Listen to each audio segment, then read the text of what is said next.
sort of 3 webinar series about eConsent, and particularly implementing that in REDCap. So I'm Claire West, I'm a senior data programmer at Norwich CTU, and me and my colleague Anthony Collis, who's also a senior programmer at Norwich CTU, are going to be running this session, which is a sort of eConsent clinic in REDCap, so the questions we didn't get to ask last time. If you want to see the last week's sessions, they're on our sign up page, and the slides are as well, and we'll do the same with this session as well. Just to kind of mention, we had a kind of look through the last 2 sessions chats and people's feedback forms. We had about 50 questions or comments and things that have happened in the last 2 sessions, so we're not going to have a chance to go through them all this one and go through the ones today as well. So we've gone through a selection of them, but just to show you there's been quite a lot of engagement and questions in this area. So for today, the format, so we're going to have the first 5 minutes. There are a couple of questions that people have put on the registration form that we're going to go through first. Then looking through the last few sessions, we've kind of identified 4 broader themes that people have asked questions about, which we've split into external modules and validation, sending PDF of consent forms via email, database encryption, and some kind of generic process sort of questions. Unlike last sessions, we're also going to say, please do use the raise hand function and enable your mic and video to chat at times, to have discussions and to ask questions, particularly at the end. So it's not just us talking about it as well. I'd love to hear from you too. And then, yeah, hopefully the last half of the session will be open to your questions, or as I said, bits you're interested in or might want to ask other people. So just to kind of split it up again, it's kind of first 5 minutes for the registration questions, 20 minutes on those 4 broader themes, and then hopefully 20 minutes to half an hour of more open questions. So the 3 registration questions that we got, I don't know if the people who'd asked them are here today or not, so if they have more information, feel free to put in. We'll go in one at a time for each of those. So the first one will be about assent forms in REDCap and the eConsent process. Then there's a question about the eConsent framework and changing the PDF files header and footer. And then what we do with eConsent data when a participant withdraws from a trial. So talk briefly about assent first. So the question was how to design assent forms once consent was given but assent is needed. So if, for example, a study where a parent isn't consenting on behalf of a child, but you want to enable the child to give assent as well.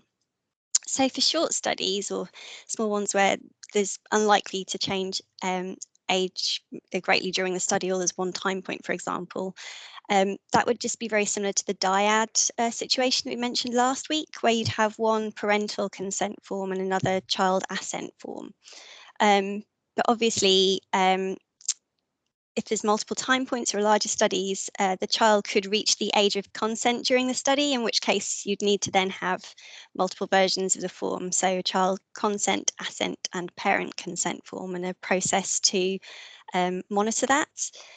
So we mentioned REDCap reports last time. So for example, you could have a report that showed children who were minors when they originally gave their assent, and then keep track of when they reach the age that they would then need to be reconsented during the trial, and then have that the consent form for the child enabled to be filled in then. You could partially automate that process if you're recording the child's date of birth somewhere, for example. You could have triggers to send to probably a site to organise reconsenting, or it could just be something that you need to keep track of outside of REDCap, depending on what you have the ability to save in there and how much you want to automate a process, which may have risks for something that's obviously very important for the trial. So hopefully that kind of is a very brief overview of assent. The next question was about the eConsent framework and the PDF file header and footer. So I'm not sure if this is actually what the question was about, because that was as much information as we were given. So mentioned the REDCap community forum last time. So there's actually lots of posts about editing and changing PDF forms to make them more customizable. So I've done a little screenshot here of what's actually in the REDCap settings. So it's quite small, but might be able to see a bit more there. So there's actually very limited within the eConsent framework settings for how you can customize a PDF. So there's things you might not be able to see here, but there's you can just have like individual words like confidential and things you can put across the top. Something you may have noticed if you've used REDCap before or you've done the dummy example last week, there's a REDCap logo or the phrase powered by REDCap that has to be in the header. There's a post on the forum from 2018 that said Vanderbilt say they aren't interested and they don't want to remove this. That has to be on there if you're using the REDCap eConsent framework anyway. There's also the ability to have a secondary unique field that's displayed as well. So, for example, I don't know, something like a NHS number or something you might want to, I don't know why you'd want that on the consent form, but there's the ability to put another one on there as well. And also a common feature, people don't want the record ID or the participant ID on the consent form, was requested on the forum a few times. So they've put that in. But outside of this, built in, there's nothing to change the, certainly the consent framework PDF form. If you're not automating in quite the same way, there is an external module which is called, I can't remember offhand now, the I can't remember what it's called. Sorry, Anthony. The custom custom template engine. Thank you. Which you can. It's kind of a WYSIWYG editor using HTML to use fields from the database to generate a PDF file. But I don't think you have to do that manually. So go in and sort of run a report, and then that'll generate a PDF that you can then save somewhere else in the database or email. So the other thing to be aware of is obviously that you'd have to be very careful to make it look like the consent form the participant has actually completed. So that could be one way around it, but I think you'd have to look into that in a bit more detail and have quite a good use case for using it in that scenario.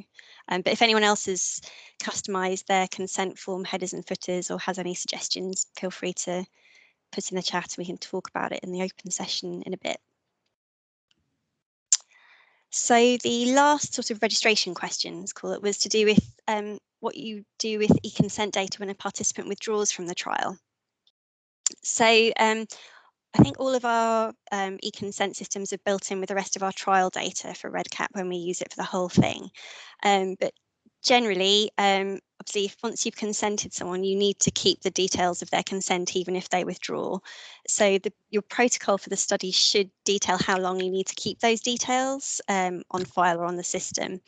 But there might be associated information that you might need to get rid of. So, for example, contact details particularly. If you don't have justification to use them anymore when the participant has withdrawn, like an email address, and they haven't opted to receive results of the study and things like that, you might need to have a system for removing those when someone withdraws. How we do it is we have a separate withdrawal form that records as a minimum the date and the reason for withdrawal.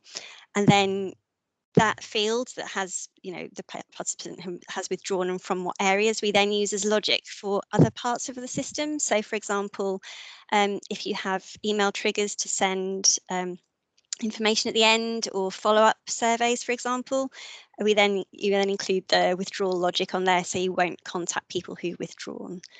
I hope that kind of covers, again, at kind of a high level, but that's what we certainly do with our consent data and eConsent data when someone's withdrawn. Okay, that was quite a quick run through. So this one's also going to be relatively quick because somebody just asked, they said they were more interested in external modules. So just to put it in the chat as well. So we mentioned that there was an external modules repository.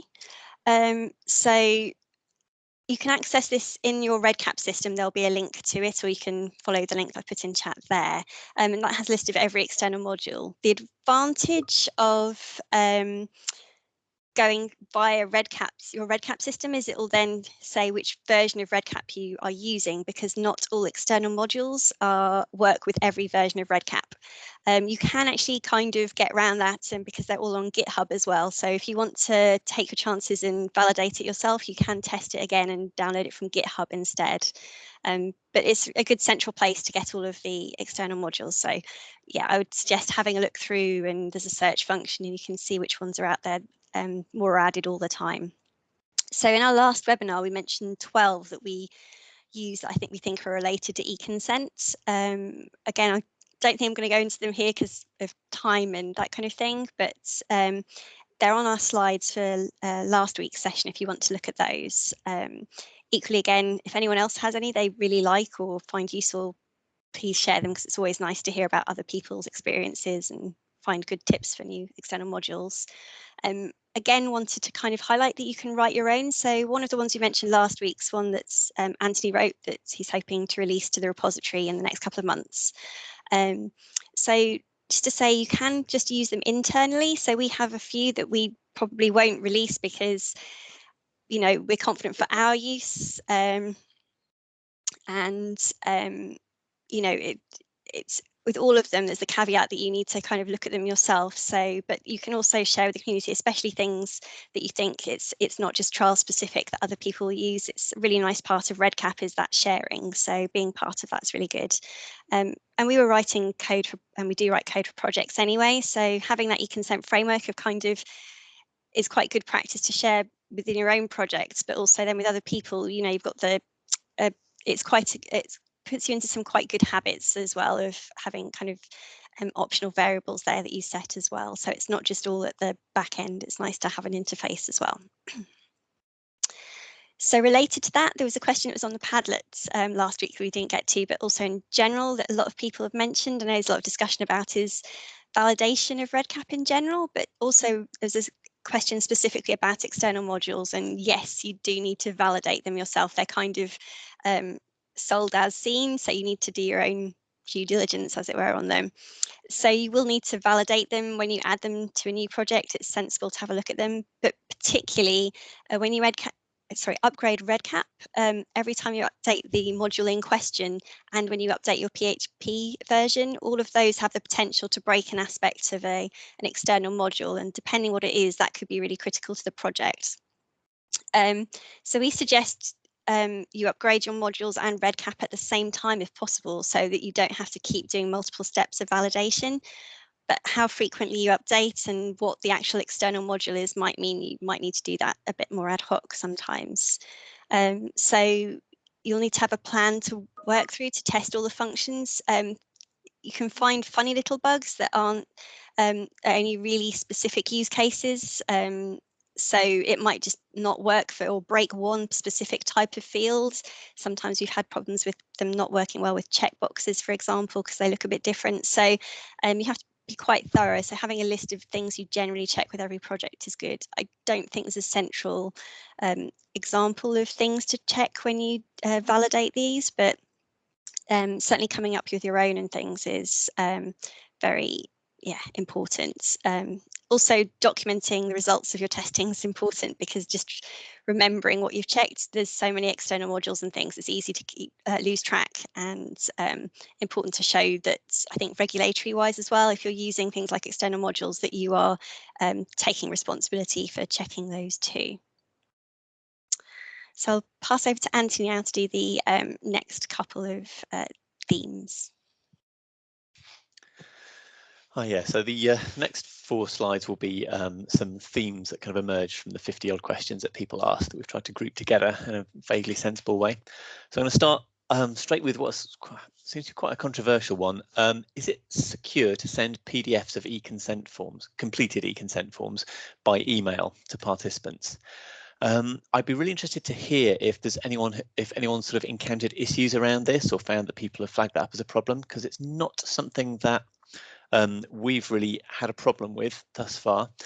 Someone had asked, does the MHRA guidance say that you can do it? So I've looked through it, and the MHRA and NIHR joint statement on eConsent doesn't specify. It says the participant should be provided with a copy of the eConsent form, but it doesn't say how. It doesn't get into details on that. So I can give you our take on it, but again, I'd be really interested to hear other people's opinions. So for starters, it is true that unencrypted email is, it's not a fully secure system. It's potentially vulnerable to hackers, but this is actually quite unlikely in reality. The majority of sort of data breaches and issues that have happened around emailing are generally either sending the email to the wrong address or the recipient having a weak password on their account, which allows it to be compromised. And in either of these scenarios, encrypting the email doesn't really help. If we send it to the wrong person or somebody else gets access to the recipient's email account, encrypting the email won't necessarily help. I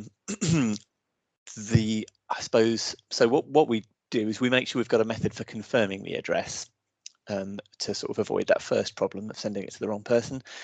So if we're doing remote eConsent, there will already have been a step where we email the participant the link to the consent form to complete, and there'll be a researcher there observing that process so that we know if the email's gone to the right person.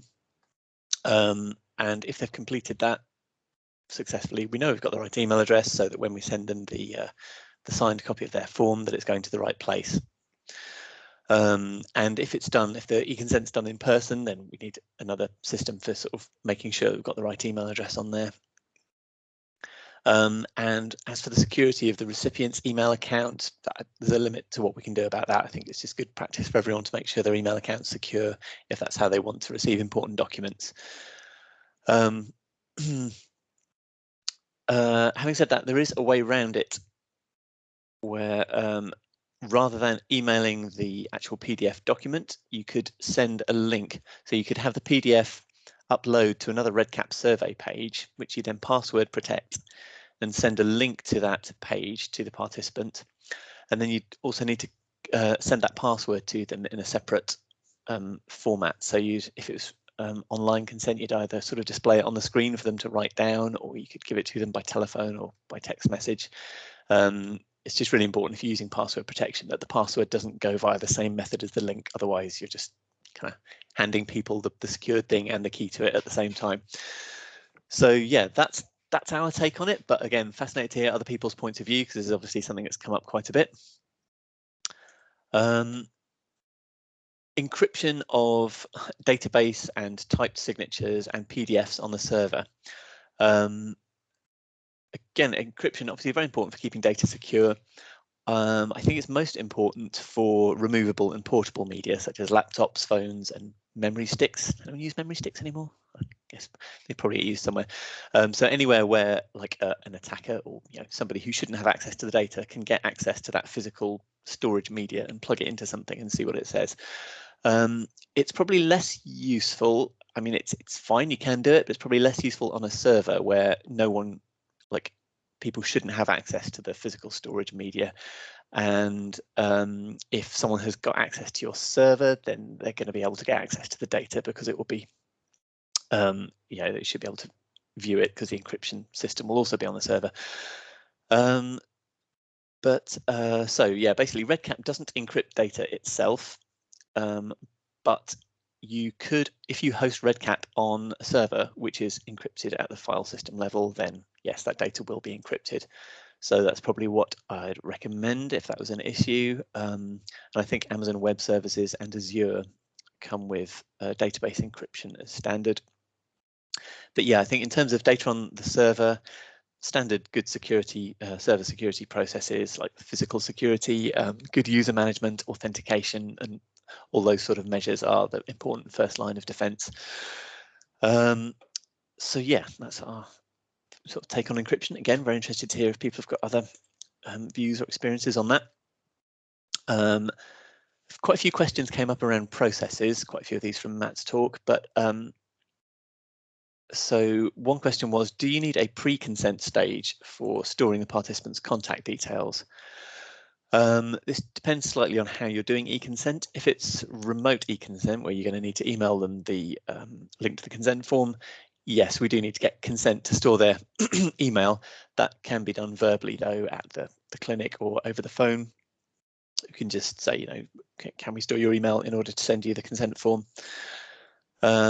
And then if the consent's been done in person, but they want a copy of the consent form emailing to them, then that's, yes, that could form part of the consent form itself.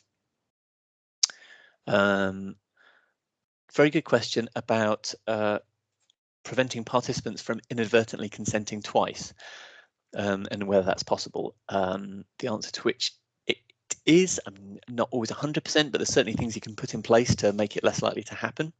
That depends on a lot on how your eConsent's being administered. So if you're doing if you're using a public survey, so in a scenario where you're doing open recruitment online, where people can just sort of visit your website and sign up to the study,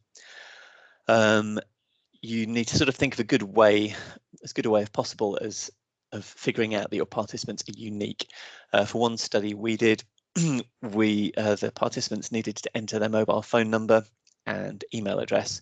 So we wrote some code which would, for each new record, check that that email address and phone number hadn't been used already by a randomized participant. And if it detected a duplicate, it would sort of divert them out of the sign-up process and say, you know, thank you, but sorry, someone's already used this phone number or email to sign up. But again, when it's a public sign-up and it's relatively anonymous, there's only a limit to what you can do there. If it's in-person consent and the participant's been recruited through a clinic where you know who they are, once you've sent them an email consent form and they've completed it and submitted it, they then can't do that again. So even if they open that link again, REDCap will just say, thank you, but you've already completed this questionnaire. So they can't consent twice in that way. If they did need to reconsent for any reason, if there was an issue with original consent, then the researcher can go in, delete the data on the consent form and send them the link again, and then they can reconsent. Also, REDCap will let you specify what's called a secondary unique identifier. So another field or another text field in the database, which it will check is unique across the whole project. So you could use something like the participant screening ID or NHS number, or whatever you can choose as the best thing that will be a unique identifier for that participant. And that way, if you try to enter it again, it will flag up that they're a duplicate. And then the last two processes we wanted to cover was patient information sheet version changes and consent form amendments during the study. These are a bit of a fact of life with trials. So for the patient information sheet, a good process would be to have a date where you agree, especially for a multi-site study, a date where you agree you're going to change over to the new one. And if that PIS is sort of embedded into your eConsent system, you can change it over on that date, and then everyone will be using the new version of the PIS. If you're using a paper PIS or mixed methods, we'll often add a drop-down list to the form before the eConsent form, where the researcher can select what version of the PIS is being used for this participant, and that will then be piped onto the consent form so that when the participant opens up the consent form, they can see the version of the PIS on it. And that's good because you'll store that version of the PIS along with that participant's record, so you'll always know whatever happens in future, which version they used. If you're doing only eConsent in a simple system, it might just be a matter of changing the wording of a descriptive field on the eConsent form. So that's for the PIS. For the actual consent form amendments, that is more of a pain, again, depending what gets amended, because it can potentially affect existing data. There are various things you can do. So you can use the @hidden action tag. If you need to hide a field that was there before, you can use the action tag to hide it, which will hide the field for new participants, but the data will still be there in the database. An issue that can come up is if it's a mandatory option that's been changed, and you've got logic on the page to figure out whether the participants completed consent. Like you might have a calculated field that says, okay, if this field's complete, or if this field's answered one, and this field, and this field, and this field, then they've completed consent. If you then remove one of those or add a new one, then you've got to update the logic, and that can get a bit complicated. But there's a particular problem for mandatory items.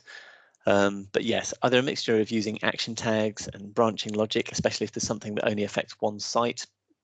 And if you do make those changes, it's important to add a field annotation to that field to explain why it's been hidden and when it was hidden, and what version of the consent form it relates to. So I think that is it for the questions that we've received beforehand. So now we'd like to open it up if you've got any more questions. We've seen some coming in the chat, so we'll probably start with those. But if you've got others, please raise your hand on Teams and we'll try and get through some of those. Also, just to say, should we left that slide till the end? We'll put that one on the end. I'll go back one. We'll have the questions now, and we also wanted to say there's obviously a limit to what we can cover today, so we'd love to carry on the conversation.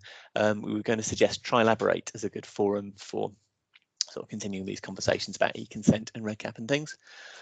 Right, so I'm going to have a look at the chat and see what questions have come in so far.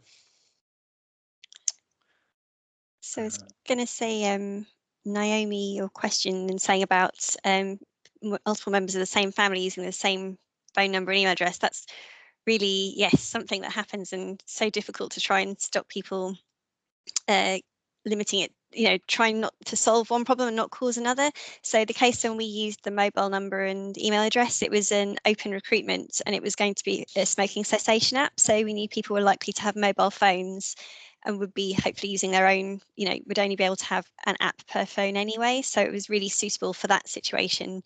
But yeah, for kind of more general use, that would be difficult. The reconsenting in the study and the piping reversion and the reconsenting, I said we do tend to have a pre-consent or kind of what I would call a control form in some cases for the PIS thing, but I think Anthony has more experience with a longer running trial with that process with piping the PIS in. Mm-hmm. Yeah, so that's interesting. I'm just reading through the question now. So having an eConsent form as a repeating event, or we've not done that. That sounds like an interesting idea. I think that could work.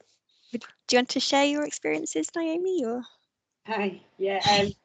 So we had it happens more with the fast-paced changes. So we had COVID days, and obviously it's constantly changing and things need to be updated and all the rest of it. So when you start this, you think, okay, I've got a consent form and it'll run throughout the study, but that consent form changed 3 or 4 times because of the government changes.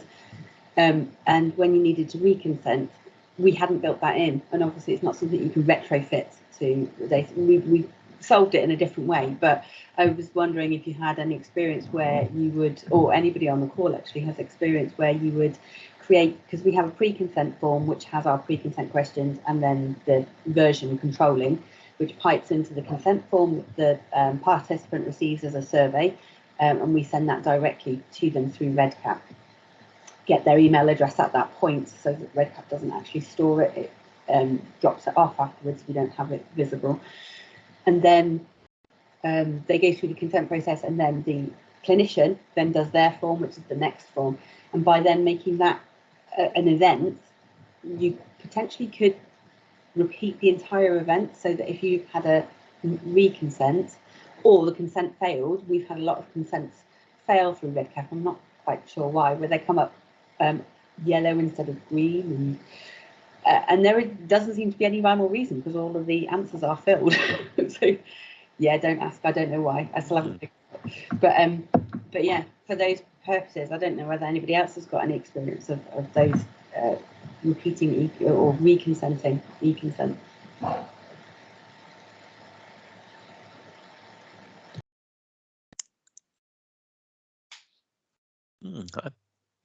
That's interesting, and it's interesting again with the nature of the study being very quick turnaround.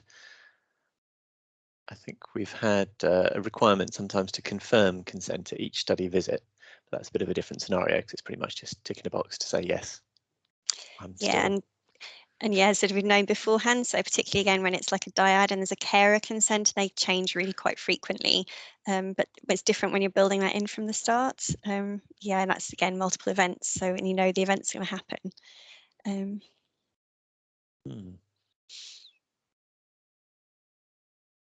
be an interesting thing to kind of, again, maybe put out to a wider thing and maybe have a post about. There's some good things in the chat about it now, if anyone wants to share it on the talk as well.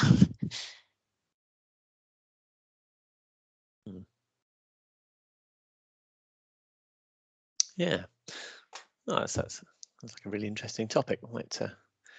Someone had got a question earlier on about, I think Christopher mentioned, is it possible to automatically remove contact information if somebody either doesn't proceed to consent or presumably also withdraws later on?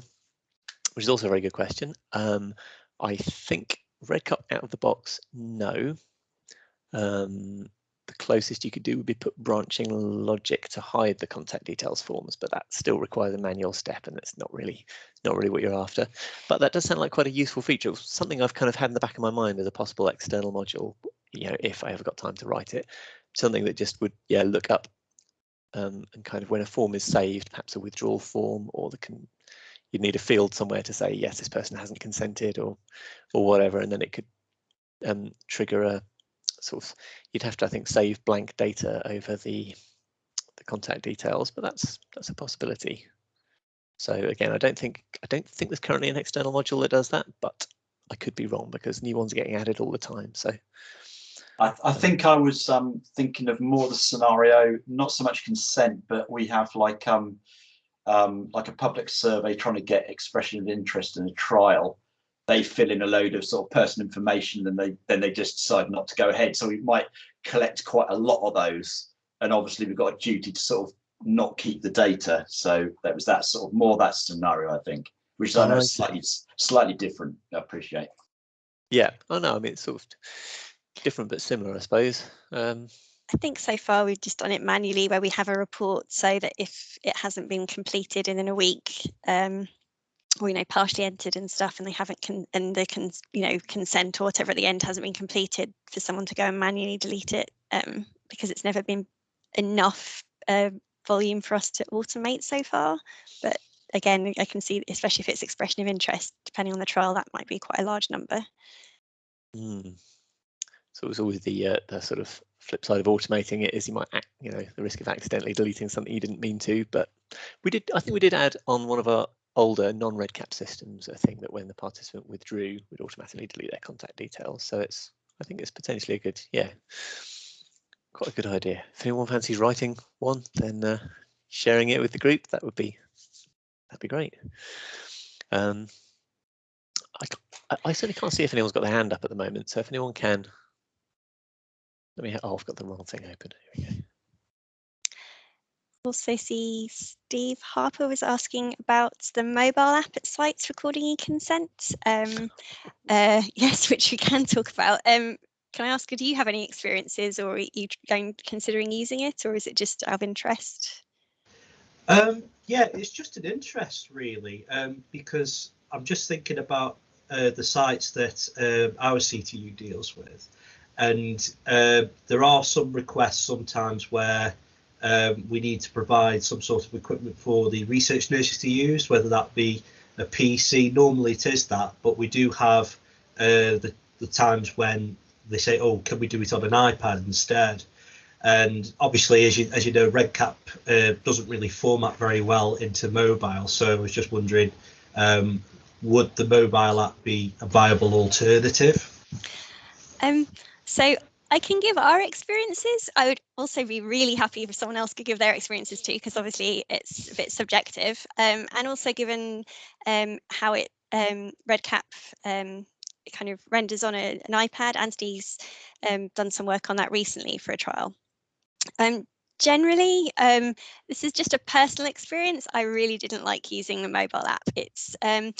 I think it's amazing they have it, and it's really good for a really specific use case, but it's a lot of extra work. I know when we were looking at setting it up, somewhere was saying that they would charge $1,000 just to turn it on, and I can kind of relate why they would do that. So it's got this whole extra layer of validation, documentation and training that you need to do. And it's so things like when we set it up, we were talking about briefly last time, you having to be in sync with the main REDCap instance. So any updates to any form at all on the system, which I don't know about you, we frequently have changes during the life of a trial. They would need to sync to the mobile app that's on the device. So things like, firstly, it has to be a mobile app, so it needs to have a mobile number and things, I think, to set it up. So you'd need to have like a system in place for rolling out changes to make sure all of the sites update their device at the right time and don't have any data that's stored on their device that hasn't been uploaded before that happens, which is quite a kind of process, especially if you have lots of sites. Because if the server updates and you haven't updated your instance on the mobile, you then have to do like a manual data upload process from the tablets. So we had to create videos to help show staff how to do it. Data management staff had to then, especially because it uses that in our case used e-signatures, how signatures are stored in REDCap and updated to the back end is quite, you'd have to go in via the SQL server to do that. It was just a lot of work, and it was I think it's just such an important step, eConsent, that you couldn't, I think there's ways you can program to make it look nicer on the tablet without using the mobile app. I think there's been some really good cases in like Africa and places where it's been to really remote regions to go and use the app. But certainly from our perspective, I wouldn't be keen to use it again unless I was really sure it was really the best item in the job. But this was a couple of years ago, so there might have been changes. Equally, the person who developed it was very responsive if there was an issue to rolling out a new version. But then you have okay, now everyone needs to update their app as well. So there's quite a lot to think about with it, I would say. Again, if anyone has any experience of eConsent with a mobile app, feel free to chime in. Anthony, I was going to say you had something with your with Costed you'd been doing. Yeah, I mean, sort of just, to echo what Claire was saying, I think at REDCap Con I went to, somebody was talking about a study where they used the mobile app very effectively, but it was quite a small, very highly trained group of researchers, I think about 8 people, and they were literally, I think, having to sort of take a boat up the Amazon to do research with people in quite remote Amazon villages where there was no internet connection. And for that, it was essential, but they were very well trained, there's a real process in place for, again, regularly updating the system and uploading your data. But yeah, I think possibly if it was very busy research nurses in hospitals who are working on 20 different projects, I don't know if it'd be possible to, it might not be the best solution. But as you were mentioning about formatting on a mobile device, we've just been doing the same, or something very similar, using 10-inch Android tablets. And I've written a hook which will sort of trigger the REDCap to go into mobile mode on a slightly larger screen, because the problem I found was that your average tablet now is so wide that REDCap tries to go into desktop mode, so it's a really squished desktop with about this much of the actual questionnaire, and it looks horrible. So yeah, it's a little bit clunky, and I'm sure it could be improved, but I've written something that will kind of like trick REDCap to go into mobile mode, so you get the whole questionnaire nicely down the page and the button at the top when you're on a 800 pixel wide tablet. So yes, I don't know how to share that. I'll try and think of a way of sharing it, and maybe try and turn it into an external module or something. But yeah, that really makes the difference between it being an unusable mess and actually a really usable thing, which I thought would have had more problems with, but it seems to be going very well, and it's been about 7 hospitals now, so yeah, that is doable and definitely preferable, I would say, to using the mobile app. So another question, or I think around the emailing consent forms, Naomi had said, can you not just use send it? That is a really good point, which I completely forgot about. I don't know if you can sort of integrate it into an automated process. So send it, for those of you who haven't used it, it's a sort of secure file transfer system that's built into REDCap. So it will send the participant an email with a link and a password, and they have to log onto a site to download something. That would be a way around it. Again, I'm not sure if that will integrate into the whole workflow so that it happens automatically. Someone messaging to say, yes, it is. No, okay. So yeah, but that is certainly an option for secure transfer of files.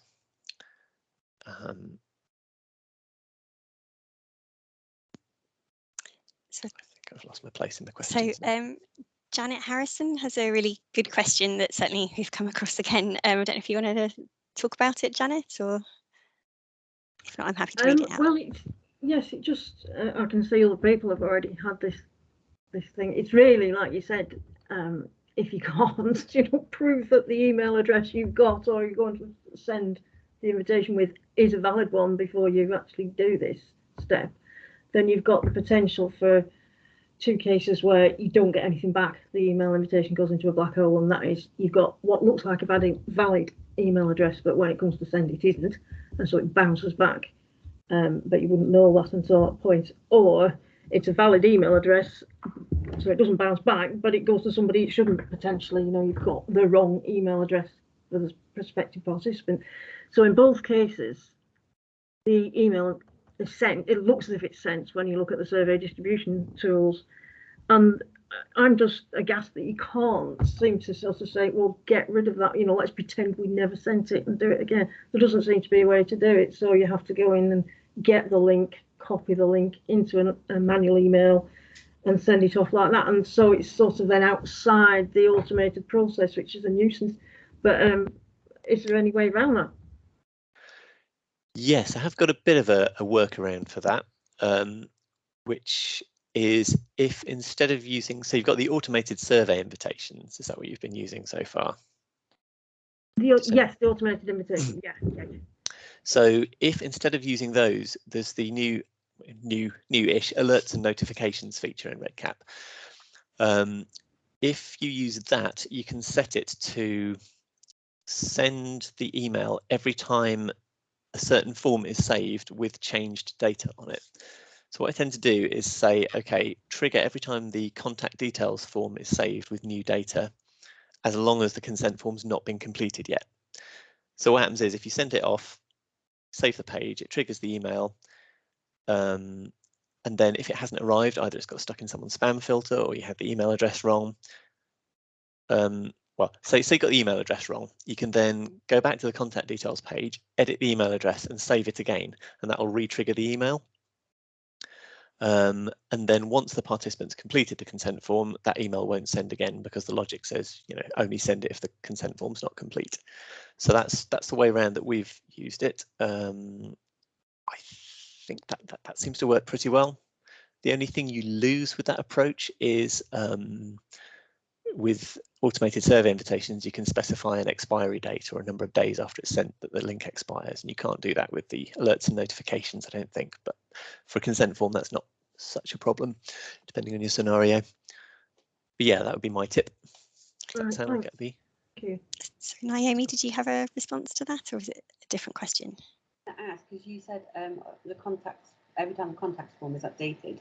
Now we have that same process, and I try to use this, but what would happen is a nurse or whoever would go in and they might change a postcode, or they might change, they've got a typo and they change that, so then it's going back out to the participants, and then the participants contacting us to say, why have I got this again? And I've got my appointment to do my consent, it's in a couple of weeks' time, but they're getting this form over and over again. So I just say a caveat for that is make sure that the other things in the form that you're using to trigger this are not likely to be changed. NHS numbers, for example, were in our contacts form, so we didn't want, and they were often wrong. I don't know why. Maybe 10 digits. It tends to happen when there's triplets of digits together. So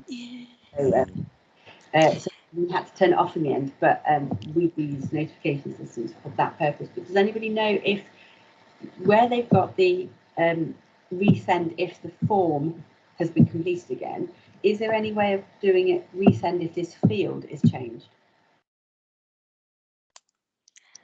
There's another hook that you could possibly do for me. I think as what Anthony was saying is how we at least limit that is if the consent form's been completed, it won't send again. So have an extra additional thing on the logic. But other than that. The other thing is you might want, if you want to put those details in quite a few weeks in advance of the actual consent process taking place, have a question on there which is send consent form now, yes, no, or something. And then you have to select yes on that and then save the form in order to send it. That would be one way around that, so that you can change the form as much as you like until you've selected yes to that question, and then once you have, that's when it goes. Because hopefully you send the consent form and they consent within quite a short window of time, so there shouldn't be too many opportunities for it to be resent. But that's possibly one way around. If that would help. There's something else you said. Oh, it just reminded me, if no one else has got a question right now, NHS numbers. Yes, they're a pain. Again, I'm pretty sure I wrote a hook for validating those on data entry. Because yes, you can validate the format in REDCap, say it has to be a 10-digit number, maybe with a couple of spaces in, but there's actually a mathematical way of checking that an NHS ID is valid, which I can't remember what it is now. It's something like, add the numbers up and then divide by something. I'll look it up. Anyway, so we've got a thing that as you type it in, once you get to the 10th digit, it'll say, yes, this is a valid NHS number, or no, it's not, which was useful. I think we added it because there was one study when we didn't have that, and when we looked at the numbers, about 10 of them were invalid, and the researchers are just like, well, this is what was in their medical records. I'm like, I don't think it was, because it's not. So yeah, it is really easy to make mistakes with those. So maybe that's another thing I should stick on before I have to start making a list of these.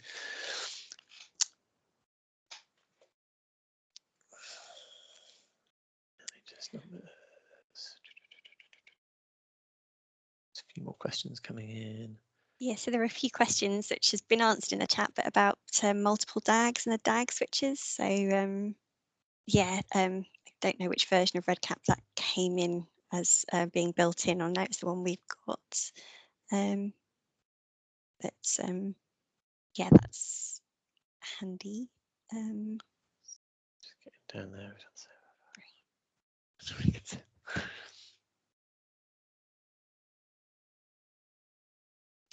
Is there anything else anyone would like to say in chat rather than in the window, just they'd be interested in discussing, or? I just noticed someone had mentioned about contact details still showing in the audit trail, which is a good point. This is where something we've run up against in the past. It's kind of where GDPR crashes into GCP, and there's a bit of a fight, because obviously GDPR, yes, you should delete everybody's data as long as it's no longer relevant, but GCP says you have to keep an audit trail of what you've done. So we've gone, there's a sort of get out that as long as you keep it very safely and securely, and it's not accessible easily by a lot of people, it's kind of okay to keep those details. So we would say it stays in the audit trail, but we might disable the data history widget so that not every researcher can see it. It's only viewable by those who've got access to the logging. And obviously, the other thing is it will end up in the being archived at the end of the study if you save your REDCap project. Again, that needs to be done in a very secure way, so it's stored somewhere no one can get at it. And I think that is acceptable in terms of GDPR, as long as you've taken reasonable steps to make sure that data is secure. But I mean, yeah, the alternative, like you say, is to run an SQL query to delete it from the audit trail. Then again, you've got the issue that you've altered your audit trail, so it's sort of, yeah. Yeah. So we tend to take the view that if it's stored securely, that's okay to still have that data in the audit trail, as long as it's not easily accessible. Does anyone know of a way to overcome the fact that user can only be associated to one DAG? And someone, yes, David mentioned the DAG switcher. Yeah, that sounds like a good suggestion. And it's now embedded in REDCap, yeah, so I'm pretty slowly catching up here.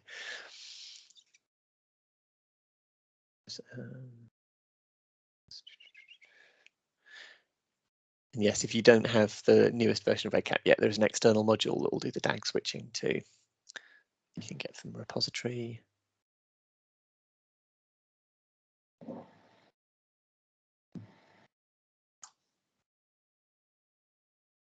Oh, useful suggestion for testing NHS numbers. Thank you, Martin. Yes, that's a better description of how you check an NHS number. Right, I think. So, yeah, so I was just going to mention again, so for actually getting more help and things, the REDCap community forum, which you sign up to when you have an account in REDCap is very active and people respond really nicely to questions, but it is quite tricky to get UK centric questions. I find just because it's so well used, unless it's in the title and I check it at varying times depending on whether I'm actively developing or doing documentation or something. So there's not many things that have a UK tag, and unless it's a really specific question, it can be quite hard, I think, to get response to that, as usual from some people more active. And so definitely for some technical questions, is really good response on there, so that's always worth checking. And then after our talk here, we were going to put some things in, as Anthony mentioned as well, Trilaborate, just because I don't know about you, but sometimes I remember we've talked about it, but not the details, or my notes might not be that thorough, or might want to have some other input, because that's why it's really nice to hear what other people are doing and how they've approached problems. It's really nice to collaborate and talk about things. So we'll try and put a few topics from today up on Trilaborate and answer them. So even if it's just a few of us could be active, and some UK-centric questions for REDCap would be a handy place to look. So yeah, I recommend having a check on there in a couple of days. And yes, again, really value everyone else's input as well with that. Quickly, David's just mentioned about a good way of validating email addresses. Oh yes, sorry about the, I was going to mention the REDCap user group as well. Definitely, I'm sure people are interested. I haven't still signed up for it yet and meant to as well. If anyone has, I did have the details in last week's session, but if anyone has, or Naomi, you could share them now if you know them offhand for getting involved in that.